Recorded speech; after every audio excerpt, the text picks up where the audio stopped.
Mga ka-business, baka samantalahin ko itong pagkakataon na to. Kung po pwede po sana, lalambing ako sa inyo. Suportahan niyo po yung Anime Reactors TV. Solid ka business po yan.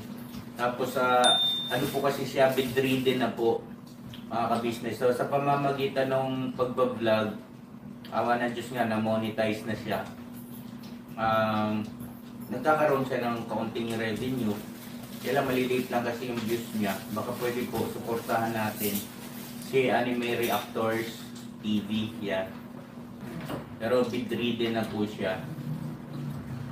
Kaya mapapansin nyo yung at least na mukha niya, pinapakita niya. Cartoon character. Suportahan po natin yan, Anime Reactors TV.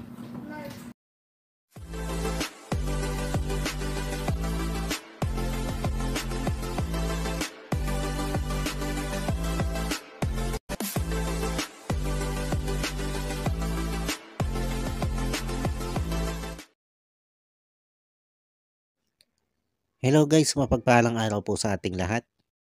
Narito pong muli ang inyong lingkod, Anime Reactors TV.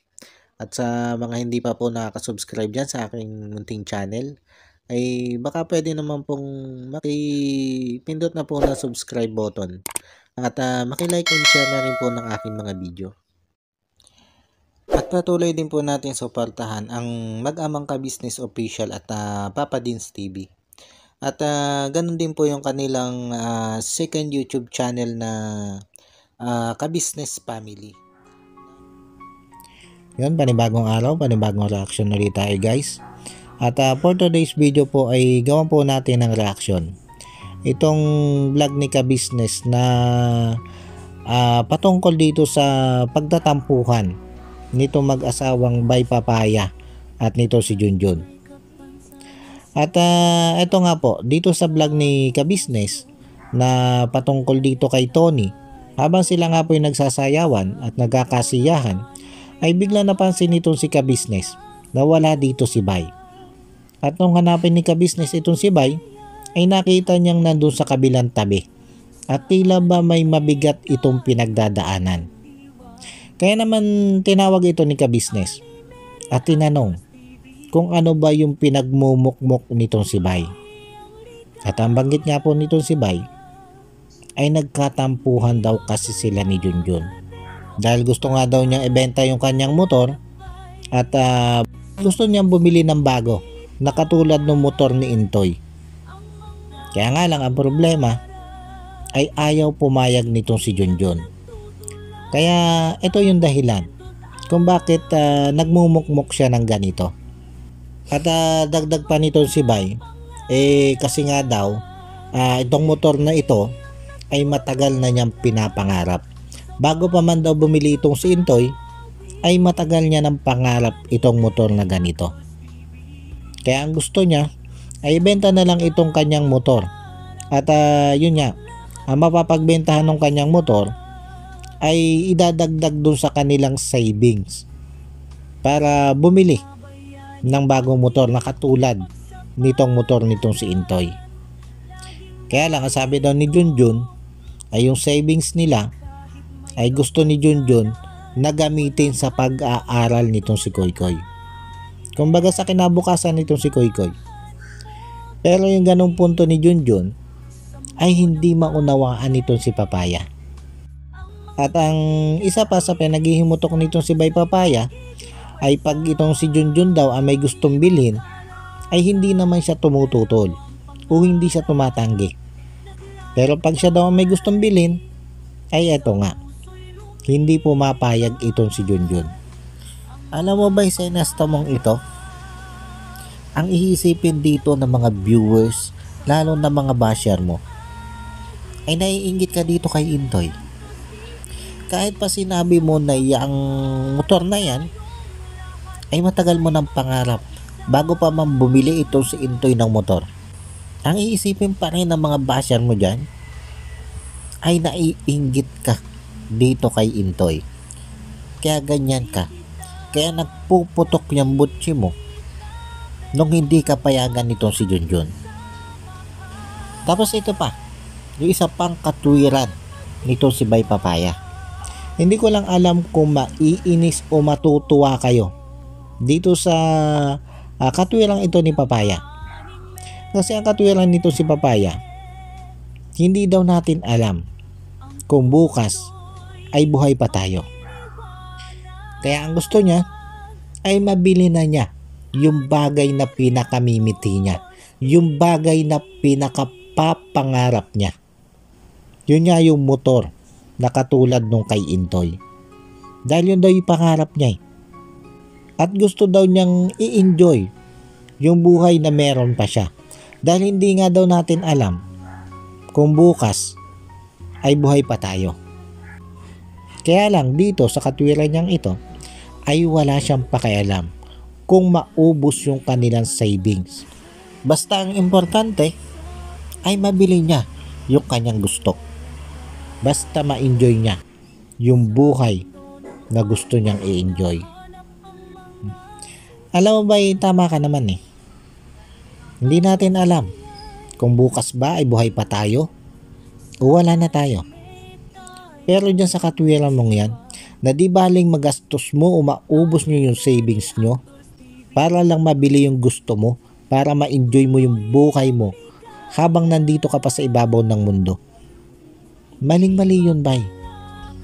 Para sa akin, maling-mali yun, bay. Dahil oo nga, naroon na tayo. Doon sa baka bukas ay wala na tayo dito sa mundong ibabaw. Pero dapat, bay, bilang isang padre de pamilya, dapat ang uunahin mo, ang iisipin mo, ay yung pag ikay nawala, ay meron kang maiiwan sa mga mahal mo sa buhay. E paano kung wala ka ng savings? Dahil ang savings mo ay binili mo ng luho mo. Ibinili mo ng gusto mo. Dahil dyan sa katwiran mo, na baka bukas ay wala ka na, ay hindi mo na mai-enjoy yung buhay mo. Paano na nga kung ilayo ng 10 layo, ay magkatotoo yan sinasabi mong yan? Na bukas ay wala ka na dito sa mundo.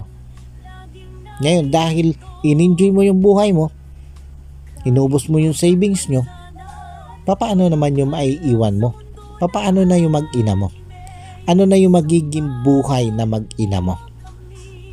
Kaya dapat, bay, ang unang-una mong iniisip dito ay yung kapakanan, lalong-lalo na ng anak mo. Hindi yang para dyan sa luho mo. Dahil yung motor na yan, luho yan, bay. Isang parte yan ng luho. Dahil kung ang gusto mo lang ay magagamit o maseservice, ay pwede pa naman yung motor na ginagamit mo Oo, sabihin na natin na laging may maintenance yan.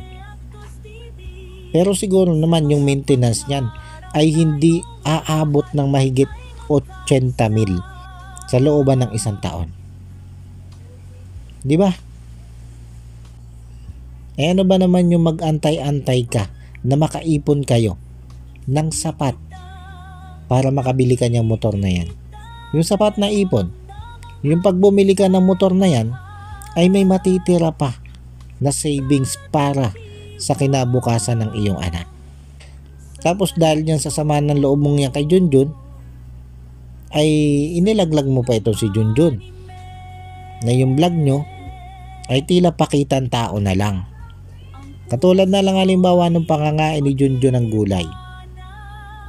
Nasabi mo nga ay hindi naman totoong kumakain talaga si Junjun ng gulay. Tumikim lang. Tapos wala na. Pinutol na yung video at kunyari ay nangangain na siya ng gulay. Alam mo namang yung asawa mo ay talagang hindi nangangain ng gulay. Sa pool. Ipinaliwanag naman niya yan. At alam mo yan dahil kayo yung mag-asawa. Hindi naman kasi ganun kabilis mag-adjust doon sa mga bagay na hindi mo kinasanayan. Ngayon, dahil sinabi mo sa harap ng social media na yung inyong pagbablog ay tila pakitan tao lang at yung pagkain niya ni Junjun ng gulay ay hindi naman talaga totoo, sa tingin mo, si Junjun lang yung siniraan mo?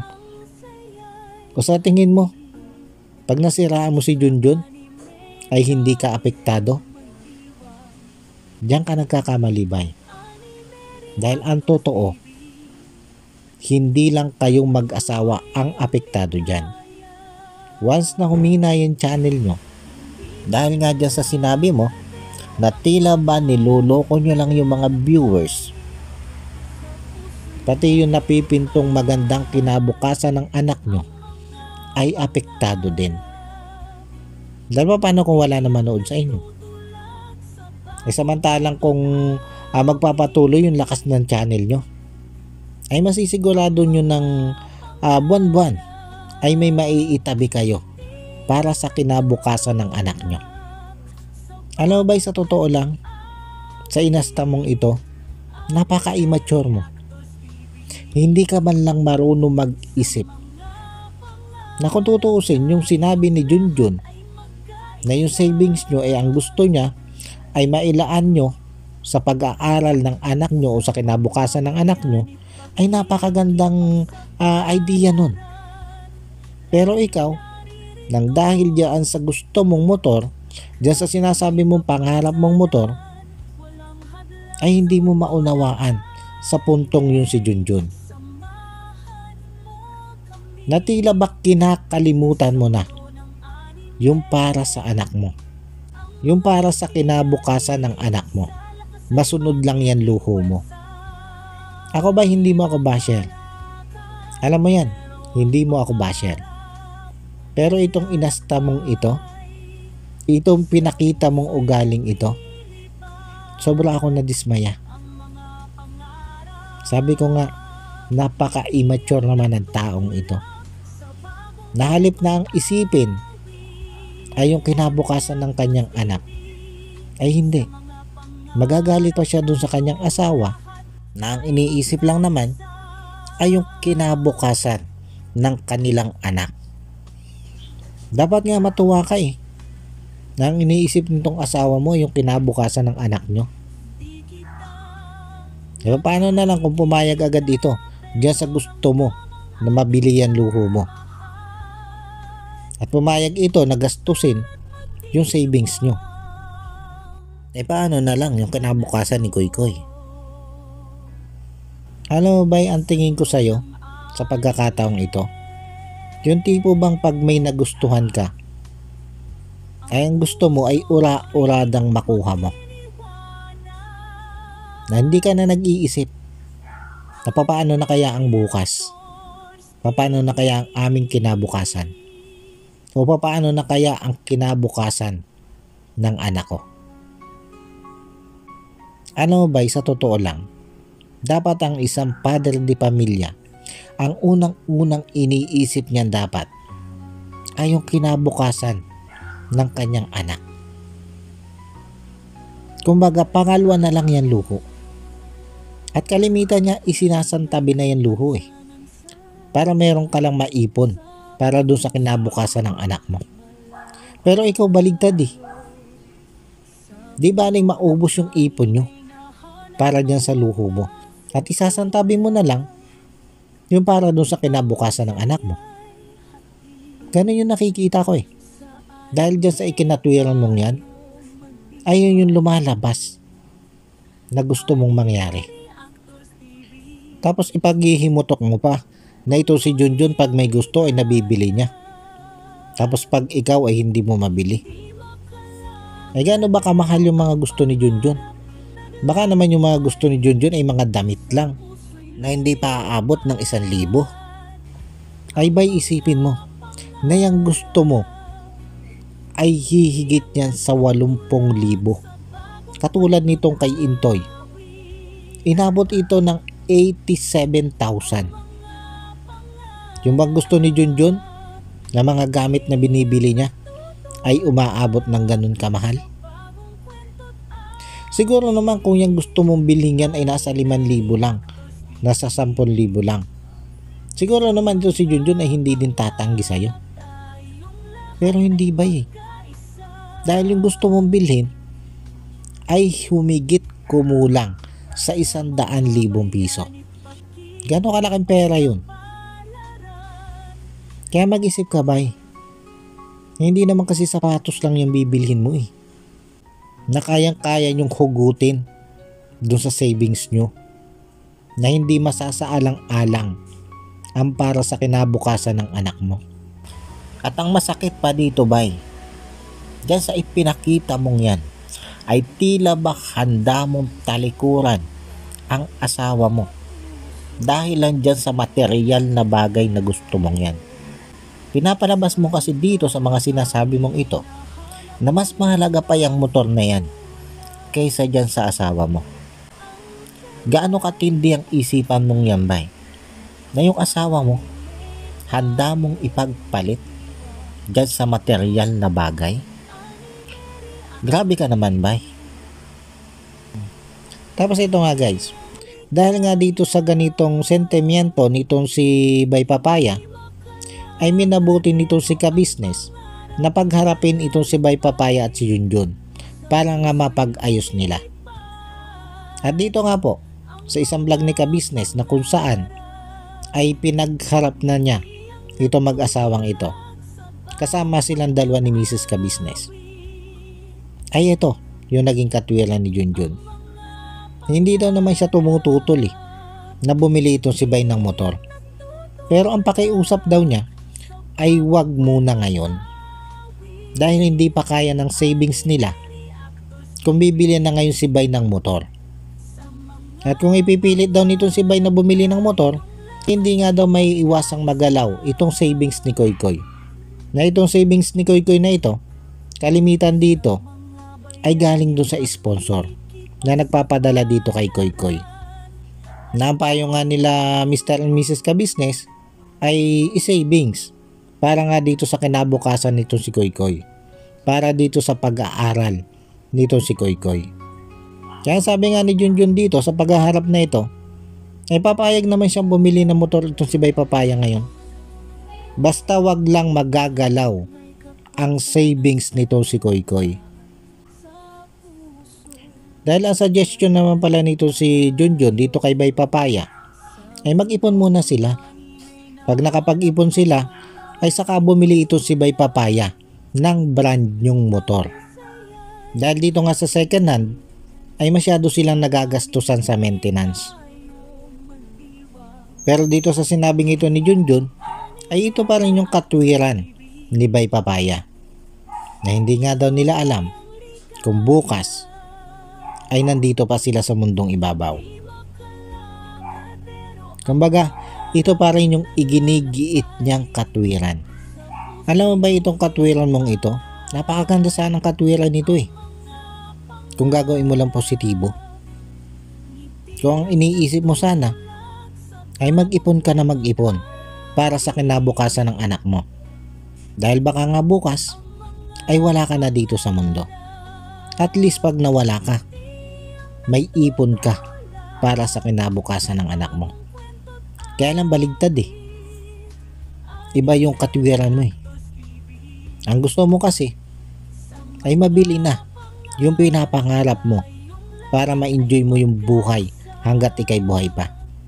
Na di bali nga na masaalang-alang yung para sa kinabukasan ng anak mo. Napakalaking maling katwiran yan, bay. Buti na nga lang at itong si Mr. and Mrs. Ka-Business ay pinagpaliwanagan na maayos itong si Bay.